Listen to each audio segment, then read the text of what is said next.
Iran और Israel का युद्ध शुरू हो चुका है, लेकिन ईरान से जा रही मिसाइल आखिरकार इजराइल से टकराती क्यों नहीं? कैसे इजराइल उन्हें ध्वस्त करता है?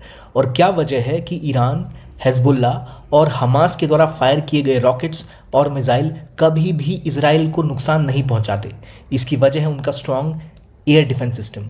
आमतौर पे हमें आयरन ड्रोन के बारे में पता होता है, जो डिफेंड करता है इजराइल को किसी भी अटैक से। छोटे लेवल पे अगर कोई रॉकेट उनके ऊपर हमास फायर करता है तो। लेकिन अब चीज़ें और बड़ी हो चुकी हैं। हम डिटेल में जानेंगे इस वीडियो में आखिर कैसे ईरान, हिजबुल्लाह और हमास के अटैक से अपने आप को बचाता है इजराइल अपनी एयर डिफेंस सिस्टम के थ्रू। तो पहले अभी जो खतरा उन्हें आ रहा है रीसेट, वो आ रहा है ईरान से, जहाँ से लगभग वॉर डिक्लेयर हो चुकी है। और ईरान के पास ऐसी बैलिस्टिक मिसाइल्स हैं जो आराम से यहाँ से इजराइल तक आ सकती हैं और इजराइल तक हमला करने की इनकी क्षमता बनाता है कायम और शहाब नाम की दो मिसाइल्स, जो बहुत ज़्यादा दूर तक जा सकते हैं, यानी 1200 माइल तक, यानी 2000 से लेके 1500 किलोमीटर की रेंज तक आराम से फायर कर सकते हैं, जिस रेंज में आता है इजराइल। यानी इजराइल के ऊपर बड़े अटैक होने की संभावना है।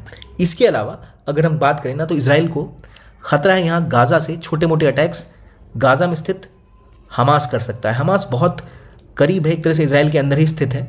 तो हमास जो रॉकेट्स फायर करता है वो शॉर्ट रेंज के छोटे मोटे रॉकेट्स होते हैं, 700 किलोमीटर, 70 किलोमीटर की रेंज के या 50 किलोमीटर की रेंज के छोटे रॉकेट्स इनके ऊपर फायर करता है। जबकि नॉर्थ में यहाँ ऊपर लेबनन है और लेबनन में बैठा हुआ है Hezbollah mid range missiles fire कर सकता है, जो थोड़ी बड़ी कैपेसिटी की होती हैं। वो रॉकेट्स जो 100-200 किलोमीटर तक जाकर हमले कर सकते हैं। लेकिन ईरान एक ऐसा दुश्मन है जो बड़े लेवल की मिसाइल भी फायर कर सकता है। तो हमास से लड़ने के लिए इजराइल यूज करता है अपना बैलिस्टिक डिफेंस सिस्टम, जिसका नाम है आयरन डोम, जो किसी भी मिसाइल को, यानी इनमें ऐसे रॉकेट्स लगे होते हैं, इनमें रडार लगे होते हैं, जो इंटरसेप्ट करता है कि भाई कौन सा रॉकेट कहाँ से आ रहा है। उसको इंटरसेप्ट करते ही खुद अपनी मिसाइल को यहाँ से फायर करता है रॉकेट को, और जाके उससे टकरा देता है। तब क्या होता है कि वो जो भी सामने वाली आर्टिलरी या जो भी रॉकेट या मिसाइल सामने वाले ने अटैक किए हैं वो वहीं ध्वस्त हो जाते हैं। तो छोटे लेवल पर जो छोटे मोटी रेंज के रॉकेट्स हैं जो हमास इनके ऊपर फायर करता है, उसके लिए आयरन डोम का इस्तेमाल करते हैं। लेकिन जब खतरा और ज़्यादा बड़ा हो जाता है तब नंबर आता है डेविड स्लिंग का। तो असल में 3 डिफेंस सिस्टम है, डेविड स्लिंग, आयरन डोम और एरोज। पहला शॉर्ट रेंज के लिए हो गया आयरन डोम, उसके बाद बड़े लेवल पे आता है डेविड स्लिंग।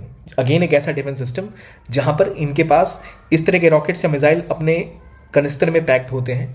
इसमें भी एक रडार लगा होता है। रडार आइडेंटिफाई करेगा थ्रेट को आते हुए और उसको जाकर सीधा आसमान में ही ध्वस्त कर देगा, तो इनको बिल्कुल भी खतरा नहीं होता। डेविड स्लिंग मिड रेंज का डिफेंडर है इनके लिए। और जबकि अगर बड़े लेवल पे बड़ी बैलिस्टिक मिसाइल्स आनी है तो उसको डिफेंड करने के लिए इन्होंने एरो सिस्टम डेवलप किया है, और ये तीनों ही इजराइल के लिए बहुत इंपॉर्टेंट रोल निभाते हैं। अभी पहले बात करते हैं डेविड स्लिंग की। असल में इसका नाम ना, एक पुरानी कहावत है डेविड और गोलियत की वॉर की, जहां पर डेविड हाइट में बहुत छोटा होता है लेकिन फिर भी एक बड़े से गोलियत को हरा देता है। तो वो ऐसे एक आप कह सकते हैं स्लिंग का इस्तेमाल कर सकता है। स्लिंग से नहीं घुमा के वो पत्थर मारता है, क्योंकि डेविड से गोलियत बहुत बड़ा होता है, तो वो बच नहीं सकता इससे और बार बार चोट से मारा जाता है। तो उससे ही इंस्पायर होकर इन्होंने अपना गोलियत स्विंग बनाया है, जो कि बड़े बड़े मिसाइलों को आसमान में इंटरसेप्ट करके, इनका रडार यहाँ लगा होता है जो उसको इंटरसेप्ट करता है। कनिस्टर में मिसाइल्स होते हैं, रॉकेट्स होते हैं, जो इजीली जाके आसमान में सामने वाली मिसाइल से टकरा के उन्हें ध्वस्त कर देते हैं। ये मॉडर्न एडवांस टेक्नोलॉजी से बनी हुई डिफेंस सिस्टम है। तो अगर आप देखें तो आज के टाइम में आयरन डोम 70 किलोमीटर तक की रेंज की हमले जो इनके ऊपर गाजा कर सकता है, उससे बचाने के काम आता है। देखिए, ये इजराइल का मैप है। तो मुख्य रूप से अगर आप देखो तो यहाँ गाजा स्थित होगा, तो गाजा कितने यहाँ से गाजा अटैक करेगा, तो इस अटैक को रोकने के लिए आयरन डोम काम आता है। डेविड स्लिंग जो इनको लेबनन से खतरा है, इधर के रीजन में यहाँ से भी आ सकता है, उसको बचाने में काम आएगा। और एरो एक long range higher generation defence system है जो बड़ी रेंज की मिसाइल से भी इनको प्रोटेक्ट करता है। आयरन डोम से डिफेंस सिस्टम की अगर हम बात करें, इसमें मोबाइल कंट्रोल यूनिट होता है, यानी आप उसको ट्रक पे ले जा सकते हैं, कहीं भी उसको प्लेस करो। उसके अंदर 20 इंटरसेप्टर मिसाइल लगे होते हैं, जो किसी भी आने वाली मिसाइल को या रॉकेट को, शॉर्ट रेंज का रॉकेट जो भी होता है, उसको आइडेंटिफाई कर सकते हैं 70 किलोमीटर तक की रेंज में, और उसको जाकर तबाह कर देते हैं। देखिए, गाजा स्ट्रिप यहाँ इजराइल के अंदर ही स्थित है, तो यहाँ से अगर कोई भी ऐसी छोटी सी मिसाइल फायर होती है तो उसको तबाह कर देंगे। ऊपर यहाँ पर लेबनन है, जिससे लड़ने के लिए इनके पास डेविड स्लिंग है। डेविड स्लिंग अराउंड 30 माइल्स तक हाइट में और 187 माइल्स की डिस्टेंस तक को प्रोटेक्ट करता है। यानी इनको लेबनन से कोई भी अटैकर होता है तो इसको डेविड स्लिंग उसमें बचाने में कामयाब रहेगा।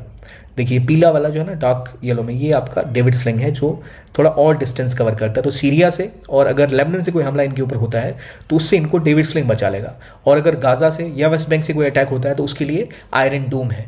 और अगर इससे भी बड़ा कोई अटैक आता है, जैसे ईरान से कोई अटैक आ रहा है या फिर इराक के किसी एरिया से स्ट्रॉन्ग मिसाइल आती है तो उससे बचाने के लिए इनके पास एरो सिस्टम है जो एटमॉस्फेयर के बाहर ही उसको तबाह कर देता है। बैलिस्टिक मिसाइल चलती कैसे है, कहीं से भी उसको फायर किया जाता है, फिर वो एटमॉस्फेयर के बाहर जाती है और दोबारा आकर अपने टारगेट के ऊपर गिरती है। तो एरो सिस्टम कुछ ऐसा डिफेंस सिस्टम है जो उसको अपने एटमॉस्फेयर से बाहर ही टारगेट करके स्टैम्प करके वहीं उनको उड़ा देगा। ये क्षमता रखना एरो सिस्टम की खासियत है। और एयर डिफेंस सिस्टम जो इजराइल का है बहुत स्ट्रांग है और इसीलिए आयरन डोम 70 किलोमीटर तक, डेविड स्लिंग 300 किलोमीटर तक और एरो सिस्टम 2500 किलोमीटर तक ऑलमोस्ट इन्हें प्रोटेक्ट करने की क्षमता रखता है। तो लॉन्ग रेंज, मीडियम रेंज और शॉर्ट रेंज तीनों ही, रॉकेट्स हो, मिसाइल हो या बैलिस्टिक मिसाइल हो, तीनों को तबाह करने की क्षमता आज इजराइल का एयर डिफेंस सिस्टम रखता है, जो इसको बनाता है सबसे स्ट्रांग और पावरफुल डिफेंस सिस्टम दुनिया का। और खासतौर पर आयरन डोम बहुत ज़्यादा सक्सेसफुल रहा है। हमास ने हज़ारों रॉकेट फायर किए इनके ऊपर डेली के हिसाब से, लेकिन कोई भी रॉकेट इन तक नहीं पहुंच पाया। अब उनकी खासियत है। डेविड स्लिंग की बात करें या एरो सिस्टम की बात करें तो इनको भी रोकने में ये बहुत हद तक कामयाब रहे हैं। यही खास बात रही है इजराइल के डिफेंस सिस्टम की। तो इतने सारे रॉकेट जब इनके ऊपर फायर होते हैं तो नुकसान ये होता है कि आयरन डोम हो चाहे डेविड स्लिंग हो, कोई भी डिफेंस सिस्टम जब होता है ना, उसकी एक कमजोरी होती है कि वो 2 missile, 3 missile, 10 rocket, 15 rocket, 100 rockets या 10 मिसाइल, 15 मिसाइल, 100 मिसाइल तक को इंटरसेप्ट करके तबाह करेगा। लेकिन रडार के ऊपर अचानक से अगर इतना लोड आ जाए कि हज़ारों मिसाइलें आ रही हों तो फिर उसको हर मिसाइल को टारगेट 100% एक्यूरेसी से करना बहुत मुश्किल का काम होता है। और इजराइल में जब मिसाइल दागे जाते हैं तो आम लोगों के शहर में जहाँ वो रह रहे होते हैं उनके ऊपर दागे जाते हैं, तो उनसे हमेशा आपको 100% प्रिसिशन से लड़ना होता है। तो अगर बहुत सारे ऐसे मिसाइल एक बार में आ रहे हैं तो उनको रोकना कम पीरियड में थोड़ा मुश्किल होता है और उससे हो सकता है कि सिस्टम थोड़ा सा मेल फंक्शन कर जाए और सही से उनको आइडेंटिफाई ना कर पाए और कुछ एक मिसाइलें आकर इजराइल में गिर जाए। और कुछ यही हुआ था हमास के अटैक के टाइम में, जहां हमास ने बहुत सारे रॉकेट्स फायर किए थे जिसमें से कुछ रॉकेट्स आकर गिर गए थे इजराइल के शहरों में, जिससे काफी सारे सिविलियंस की जाने गई थी। तो इसीलिए अब खतरा यह है कि ईरान से अगर इतनी दूरी से मिसाइल्स आते हैं तो उनको इंटरसेप्ट करना कंपैरेटिवली आसान होगा, बहुत डिस्टेंस कवर करके वो आएंगे। लेकिन Gaza short distance rockets fire करता था, इसलिए कंफ्यूज करने में कामयाब होता था। लेकिन अगर ईरान भी किसी तरह शायद सीरिया में घुस के या इराक में घुस के ऐसा करने में अगर कामयाब होता है तो इजराइल के लिए बड़ी दिक्कत की बात होगी। मैं ऐसा इसलिए भी कह रहा हूं कि अगर आप इस मैप को देखो तो आपको दिखेगा ईरान यहां पर है, ठीक है। तो आप सोचोगे बहुत डिस्टेंस है, लेकिन डिस्टेंस उतना है नहीं। ईरान, ये देश है इराक और यहाँ है सीरिया। इन तीनों देशों में असल में शिया गवर्नमेंट है एक तरह से, और ईरान का दबदबा इन तीनों इलाकों में बसा हुआ है। ईरान की जो IRGC है उसकी कुछ फोर्स खास तौर पे इन तीनों ही देशों में काफी ज्यादा एक्टिव है और उनकी इस एक्टिव पावर कंट्रोल की वजह से ईरान को जरूरी नहीं कि वो यहीं से मिसाइल फायर करे, वो आखिरकार सीरिया से जाके भी मिसाइल फायर कर सकता था। और ये जो क्षमता ईरान के पास है कि वो सीरिया भी पहुंच सकता है या इराक से अटैक कर सकता है, तो वो इनकी एयर डिफेंस सिस्टम को कमजोर करने में बहुत हद तक कामयाब हो सकता है। याद रखिए कि यहाँ पर यमन है और यमन में बैठा है हौतीज, और हौतीज भी कैपेसिटी रखते हैं कि वो भी शायद इनके ऊपर कुछ मिसाइलें फायर कर सकें। तो अभी इजराइल हर तरफ से फंस चुका है और इनको बचाने के लिए एक एयर डिफेंस सिस्टम और अमेरिका, दो ही इनके साथी अभी रह रहे हैं।